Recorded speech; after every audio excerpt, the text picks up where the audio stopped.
Periodic labour force survey जो है जुलाई 2023 से लेके जून 2024 तक आया है। उसके ब्रॉड हाइलाइट्स जो है वो ये दिखाते हैं सर्वे के कि लेबर फोर्स पार्टिसिपेशन जो है उसमें उछाल आया है और अनएम्प्लॉयमेंट रेट जो है वो वैसे का वैसा ही है, यानी कि वो स्टेडी है। अब लेबर फोर्स पार्टिसिपेशन रेट जो है वो बढ़ रहा है, लेकिन अनएम्प्लॉयमेंट रेट जो है वो कांस्टेंट है, एक तरह से सेम है। तो इसका क्या मतलब है, इसको हम कैसे डिकोड कर सकते हैं? इसको समझने के लिए हमारे साथ हैं रमेश अलूरी रेड्डी, ये सीईओ है टीम लीज डिग्री अप्रेंटिसशिप के। बहुत धन्यवाद आपके समय के लिए। सबसे पहले तो जो लोग ये समझना चाहते हैं कि ये कैसे हो रहा है कि लेबर फोर्स पार्टिसिपेशन जो है वो बढ़ रहा है, वो इंक्रीज हो रहा है, और अनएम्प्लॉयमेंट रेट जो है वो कांस्टेंट है, स्टेडी है एक तरह से, तो ये आप कैसे समझाएंगे हमारे दर्शकों को?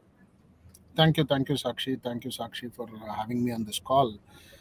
इसका मतलब ये है कि वेज प्रीमियम एक्चुअली वो नहीं मिल रहा है स्टूडेंट्स के लिए। क्या वेज उसको चाहिए, उनको चाहिए, वो वेजेस नहीं मिल रहा है। Second is quality of jobs, वो भी बहुत कम हो रहा है, in the sense of the quality of jobs. The industry उनके लिए क्या चाहिए वो जॉब्स ये स्टूडेंट्स के लिए नहीं मिल रहा है। That is where the problem is.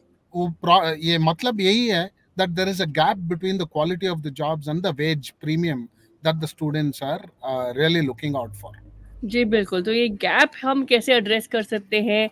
Structural changes क्या हैं और फ्रेमवर्क्स क्या हैं जिन पर ध्यान देना चाहिए ताकि हम इसको एड्रेस कर सकें? और जो लोग घर बैठे नौकरियां ढूंढ रहे हैं या जो नौकरी की तलाश में हैं, जो ये देख रहे हैं, उनको ये लेटेस्ट सर्वे से क्या सीख मिल सकती है हमें कि हम उनको समझाएं कि उनको कहाँ, किस दिशा में ध्यान देना चाहिए, जहाँ तक ट्रेनिंग का सवाल है और जो है प्रोग्राम्स का सवाल है? इसके लिए हम फर्स्ट ये समझना चाहिए कि इंडस्ट्री को क्या चाहिए।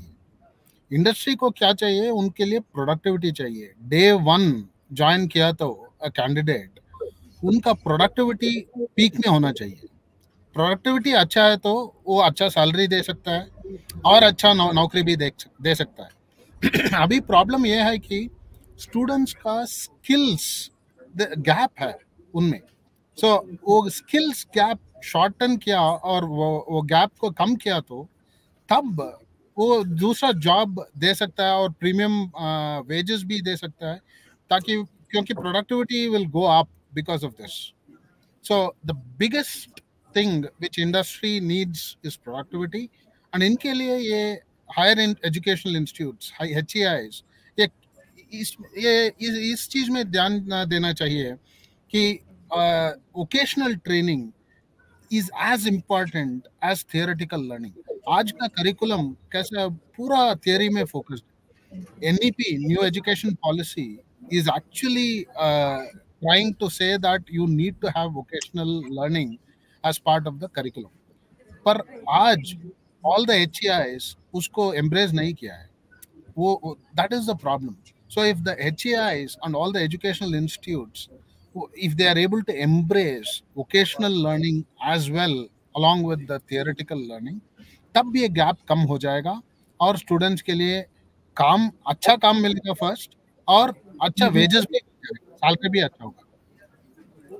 जी बिल्कुल, ये जो गैप है ये बहुत महत्वपूर्ण है, इसको एड्रेस करना, जैसे कि आपने कहा कि क्योंकि हम बार-बार डिस्कस करते हैं और अब ये लेटेस्ट सर्वे में भी ऐसा ही हमें दिख रहा है कि जैसे कि आपने कहा कि लेबर फोर्स पार्टिसिपेशन जो है वो इंक्रीज हो रहा है, लेकिन अनएम्प्लॉयमेंट रेट जो है वो स्टेडी दिखा रहा है। एक आखिरी सवाल मैं आपसे पूछना चाहूँगी कि अर्बन और रूरल लैंडस्केप में क्या हाईलाइट हो रहा है, क्या डिफरेंस हाईलाइट हो रहा है और इसको हम कैसे एड्रेस कर सकते हैं? तो सी रूरल का अभी बहुत चल रहा है। इनफैक्ट हमारा customers, we work with a lot of customers, वो कस्टमर्स अभी ये चाहते हैं कि रूरल से अच्छा पढ़ा हुआ लोग लेके उनको ट्रेन करके उनको लॉन्जिविटी वही जगह पे देना चाहते हैं। तो industry is very open. Industry चाहता है कि वो रूरल एरिया से अच्छा पढ़ा लिखा आदमी को ले लो और उनके लिए give continuity of job. That is what the industry is looking for. पर आज एक गैप है कि उधर का एजुकेशनल इंस्टीट्यूट्स भी वो wherever that remote areas are, they are also not focusing on the right mix of skilling along with theory. In some cases वो थियरी भी कम है, सो उसका स्टैंडर्ड भी ऊपर होना चाहिए और स्किल्स का भी थोड़ा ध्यान देना चाहिए। ये दोनों एक साथ मिलके आया तो then I think the rural market will get a great fillip. That is my very very firm belief, क्योंकि बीएफएसआई सेगमेंट ढूंढ रहा है, ई कॉम सेगमेंट ढूंढ रहा है, and I'm even working with some premium customers like Surface Solutions.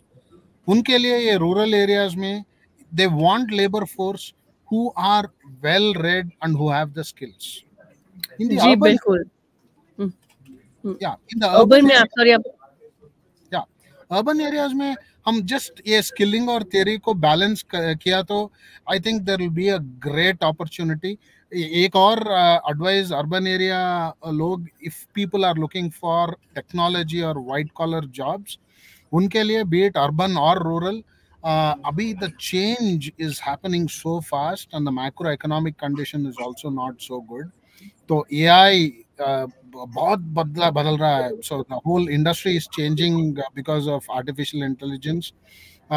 उनका all the students, they have to look at how they should learn the latest AI courses and also ensure that they have the right certifications.